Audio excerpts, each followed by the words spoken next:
I remember Nathan Knorr very well. I was at Bethel headquarters for 4 years while he was president.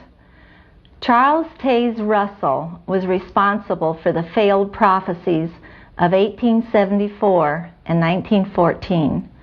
Judge Rutherford was responsible for the 1925 failure, as well as the World War II failure. Nathan Knorr, under the influence of Vice President Fred Franz, was responsible for the 1975 false prophecy.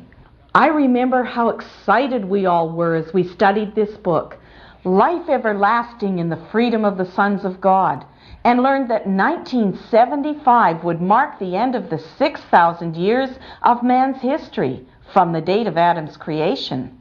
That meant that Armageddon would come in 1975, and then the final 1,000 years of Christ's millennial reign would start. We all stepped up our field service time. Don Nelson was a Gilead graduate in 1956. He was trained for world missionary service. He is pictured in the Proclaimer's book on page 525. I remember with some nostalgia the happy days in the Kingdom Hall locally where my wife and I attended. The way the Watchtower representatives, the circuit overseers, would come by and say, edging forward and whispering confidently into the microphone, "Only 37 months till Armageddon, brothers." And then on succeeding trips, "Only 24 months till Armageddon, brothers," and "Only 12 months till Armageddon, brothers." Unfortunately, my wife and I left the Watchtower Society in 1974, which was the year before Armageddon was supposed to hit and demolish the world. So we never did find out how the circuit overseers dealt with "only 1 month till Armageddon, brothers," or "only 1 month after Armageddon, brothers," because we had by this time found out the lie of the Watchtower chronology, and we saw it for what it really was, insane. 1974 was a very difficult time for me. I was freaking out. I had to make a decision, a critical decision, because my wife had to undergo surgery and the doctor said she needed a blood transfusion. And I had to make the decision. And the brothers were encouraging me to make the right decision to please Jehovah, because after all, Armageddon was only a year away, and even if she died, she'd be resurrected right away. You could just imagine the fear. I had so much fear. It was so frightening. I was near death. I was in a hospital, and the brothers and sisters told me to take my stand for Jehovah and don't accept a blood transfusion. If I accepted the blood transfusion, I would die at Armageddon. If I didn't and I died, I'd be resurrected. The Great Tribulation was coming. It was 1974, and 1975 was at our doorstep, and by staying loyal to Jehovah, I would be resurrected. So that was the hope I was given.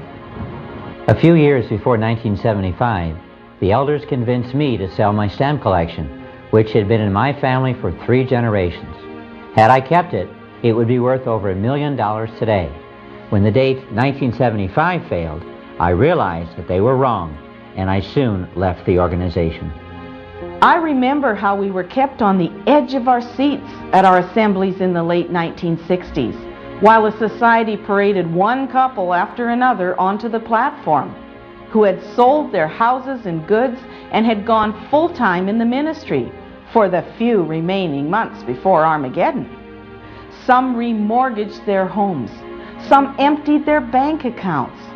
My family and I sold our home and moved to where the need was greater, so all could hear the message of the Watchtower prior to 1975.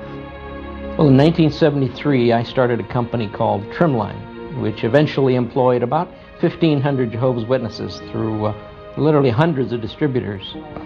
There were many that came to me. They wanted to go into business so they could pioneer. After all, 1975 was approaching. And then as 75 got closer, though some criticized me, even calling me the ridiculer of 2 Peter. And I just told them, well, when the Watchtower stops growing, I'll stop growing. And of course, here we are today, many years later. I remember the hush that fell over us Jehovah's Witnesses at the assembly when the announcement was made to hold Bible studies no longer than 6 months. In view of 1975 coming up fast, one brother conducted 16 Bible studies, but at the end of 6 months, he had none. The circuit overseer told us not to be upset when our Bible studies fizzled out.